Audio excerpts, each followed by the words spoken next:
I am बेलाजन और मैं आपका हार्दिक स्वागत करती हूँ हमारे चैनल इंग्लिश माड़ी पर। फ्रेंड्स, कैसे हैं आप सब?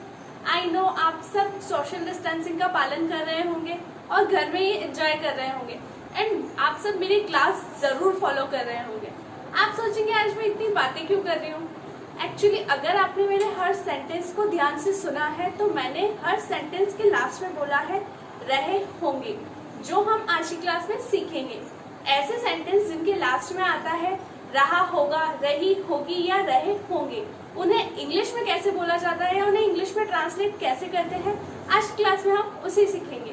तो चलिए फटाफट से शुरू करते हैं। हमारा पहला सेंटेंस है नेहा बाजार जा रही होगी। ये वही सेंटेंस है जो हमने लास्ट 2 क्लास में भी यूज किया है, जब हमने इसी सेंटेंस को प्रेजेंट में और पास्ट में बोलना सीखा था। तब भी हमने यही सेंटेंस यूज किया था ताकि आप इन सब में कंपैरिजन कर पाए कि इनमें कोई चेंजेस नहीं हो रहा है। सिर्फ चेंज कहाँ हो रहा है, लास्ट में। जहाँ रही है आता था या रही थी आता था, आज वहां आ रहा है रही होंगी। अब इसे इंग्लिश में कैसे ट्रांसलेट करेंगे? नेहा बाजार जा रही होगी, सबसे पहले लिखना है सब्जेक्ट नेहा। अब होगी आ गया है, इसलिए यहाँ वर्ब आएगी विल बी या शैल बी, क्योंकि बी का मतलब होता है होना, तो विल के साथ आएगा बी। क्योंकि यहाँ ना तो है आई और ना है वी, इसलिए यहाँ आएगा विल बी, क्योंकि हमेशा आई और वी के साथ ही आता है शैल बी।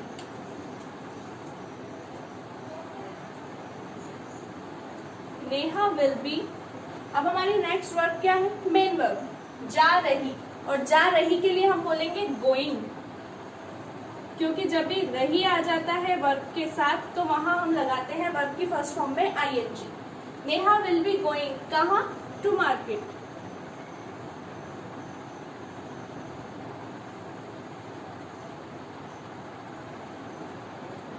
इसका नेगेटिव सेंटेंस कैसे बनेगा? जब भी हमें फ्यूचर में बोले जाने वाले वाक्यों का नेगेटिव सेंटेंस बनाना है तो कुछ नहीं करना है, सिर्फ विल के जस्ट बाद क्या लगा देना है? नॉट। नेहा विल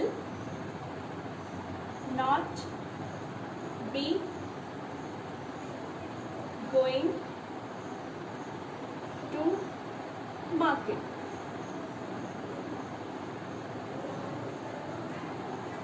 अब इसका इंट्रोगेटिव सेंटेंस कैसे बनेगा? वही प्रोसेस जो हम पहले भी पढ़ चुके हैं। जो हमारी हेल्पिंग वर्ब है विल, उसे सबसे पहले लेके आ जाएंगे विल, फिर आएगा subject Neha, then be going to market, और ये है इंट्रोगेटिव सेंटेंस। इसी यहाँ लगेगा question mark. Will Neha be going to market. Next sentence है नेहा कहाँ जा रही होगी। यहाँ हमें चाहिए इंफॉर्मेशन, यहाँ आंसर यस या नो में नहीं आएगा, तो सबसे पहले हम लिखेंगे हमारा WH वर्ड कहाँ। कहाँ को इंग्लिश में बोलते हैं वेयर।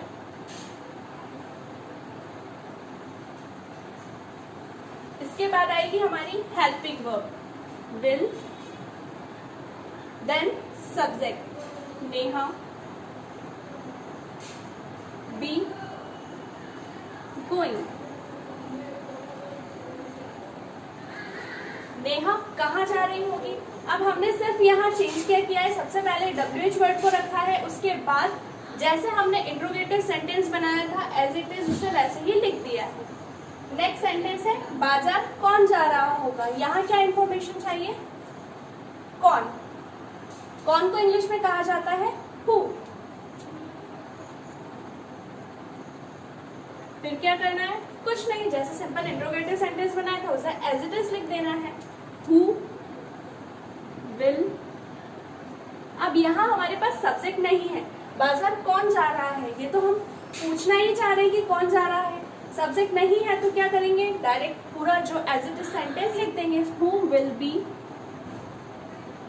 Going to market. जब भी वाक्य के अंत में रहा, रही, रहे और उसके साथ आए होगा, होगी या होंगे, तो स्ट्रक्चर क्या होगा? सबसे पहले लिखना है सब्जेक्ट,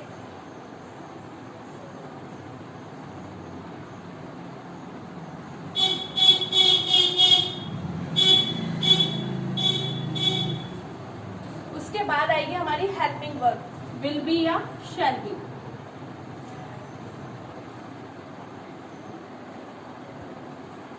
देन मेन वर्ब की फर्स्ट फॉर्म के साथ आईएनजी, और फिर बचा हुआ सेंटेंस।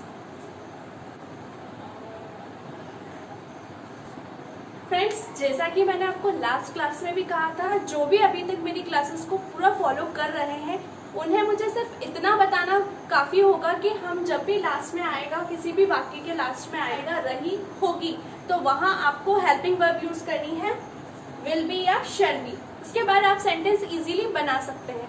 अब आपको प्रैक्टिस कैसे करनी है, वही जैसे मैंने आपको पहले बताया था, जो भी सेंटेंस आपके मुंह से निकले उसे आपको रही होगी, रहे होंगे या रहा होगा में चेंज करना है। जैसे मैंने खाना खाया था तो मैं खाना खा रहा होऊंगा, या जैसे मैंने अभी गेम खेला था तो मैं गेम खेल रहा होगा। हर सेंटेंस को आपको रहा होगा, रही होगी या रहे होंगे में चेंज करना है, और फिर इस तरह से उसे इंग्लिश में ट्रांसलेट करके बोलने की आपको प्रैक्टिस करनी है।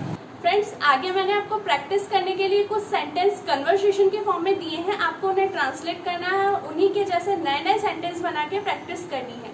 ओके फ्रेंड्स, बाय बाय, मिलते हैं नेक्स्ट क्लास में।